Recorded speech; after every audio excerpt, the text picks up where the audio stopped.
नमस्कार सर्व प्रेक्षकांना जय महाराष्ट्र। मी प्रशांत सागवेकर बातमीपत्राची सुरुवात करतोय आत्ताच्या एका महत्त्वाच्या बातमीने। अजित पवारांनी पत्रकारांशी बोलणं टाळलंय। आत्ताच्या घडीची ही एक महत्त्वाची बातमी समोर येते। पार्थ पवारांवरती आरोप होत आहेत।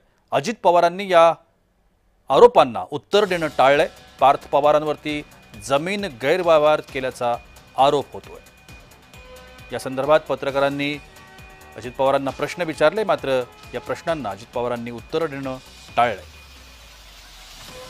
आजच्या दिवसाची एक महत्त्वाची बातमी होती ती म्हणजे पार्थ पवार यांच्यावरती झालेले जमीन गैरव्यवहारासंदर्भातले आरोप। आपण दृश्यांमध्ये पाहू शकतो पत्रकारांनी अजित पवार यांना या सगळ्या संदर्भात प्रश्न विचारण्याचा प्रयत्न केला, मात्र ते सरळ आपल्या मार्गावरती निघून गेले। पार्थ पवारांवरती जमीन गैरव्यवहाराचा आरोप होतोय। विरोधकांनी सुद्धा हा मुद्दा उचलून धरल्याचं पाहायला मिळतंय।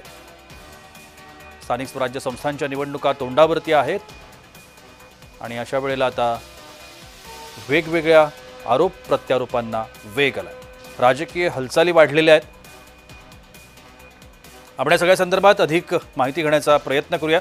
आमच्या प्रतिनिधी ज्योत्स्ना गंगणे आता माझ्यासोबत आहेत। ज्योत्स्ना, पार्थ पवारांवरती जमीन गैरव्यवहारासंदर्भातले आरोप होत आहेत। विरोधकांनी हा मुद्दा उचलून धरलाय।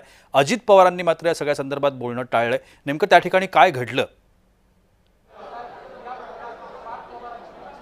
अगदी बरोबर आहे। आपण बघितलं की अजित पवार जे आहे ते आज सकाळपासूनच मुंबई या ठिकाणी वरळी डोम या ठिकाणी जी आहे ती अजित पवार राष्ट्रवादी यांची मिशन स्थानिक स्वराज्य संस्थेच्या निवडणुका या प्रकारची एक बैठक जी आहे ती सुरू आहे आणि पश्चिम महाराष्ट्रातल्या सातारा, सांगली, कोल्हापूर या ठिकाणातले जे पदाधिकारी आहेत, कार्यकर्ते जे आहेत ते या बैठकीला पोहोचलेले आहेत आणि स्थानिक स्वराज्य संस्थेच्या निवडणुकांच्या बाबतीत जे आहे ते पश्चिम महाराष्ट्रातल्या पदाधिकाऱ्यांची ही बैठक अजित पवार यांच्या नेतृत्वामध्ये होत आहे। अशामध्येच आपण बघितलं की अंबादास दानवे असो किंवा मग RTI ॲक्टिव्हिस्ट यांनी जो एक घोटाळा जो आहे तो बाहेर काढलेला आहे। अजित पवार यांचे पुत्र पार्थ पवार यांच्या अमेडिया नावाच्या कंपनीवरती जे आहे तो असा आरोप केलेला आहे की 1800 कोटीची जमीन ही केवळ 300 कोटी रुपयाला जी आहे ती पार्थ पवार यांच्या कंपनीला देण्यात आलेली आहे आणि या सगळ्याची खरेदारीची जी स्टॅम्प ड्युटी आहे ती अवघे 500 रुपयामध्ये आहे आणि या प्रकारचा एक जमीन घोटाळ्याचा व्यवहार जो आहे तो झाल्याचा आरोप अंबादास दानवे यांनी RTI मधून उघड झालेल्या माहितीमध्ये केलेला आहे आणि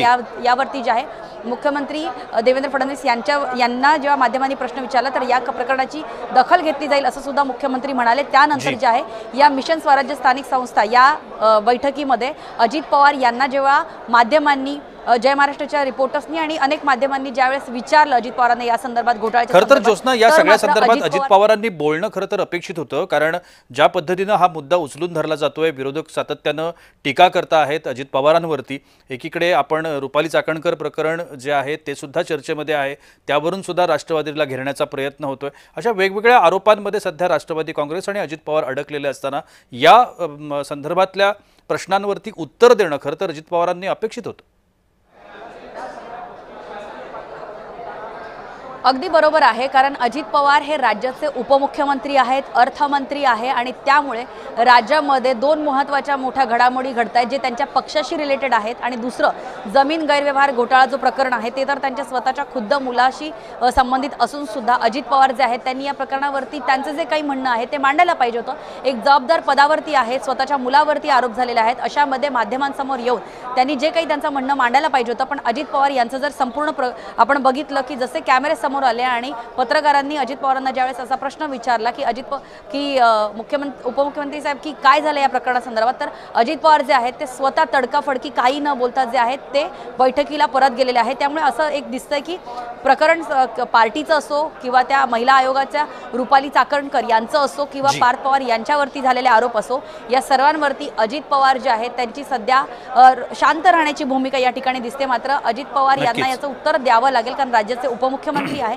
त्याशिवाय महायुतीमध्ये सरकारमध्ये असलेले राज्याचे मुख्यमंत्री देवेंद्र फडणवीस यांनी सुद्धा या प्रकरणाची दखल घेतली जाईल अशा प्रकारचं माध्यमांसमोर येऊन म्हटलेलं आहे। त्यामुळे नेमकं आता या प्रकरणामध्ये राष्ट्रवादीची भूमिका काय असणार आहे याकडे सर्वांचं लक्ष लागून राहिलेलं आहे। नक्कीच धन्यवाद ज्योत्स्ना। आपण या संपूर्ण घटनेवरती लक्ष केंद्रित करून राहा। आपण पुढच्या बातमीपत्रांमध्ये या संदर्भातल्या ज्या अपडेट्स आहेत त्या आपण प्रेक्षकांपर्यंत पोहोचवण्याचा प्रयत्न करूया।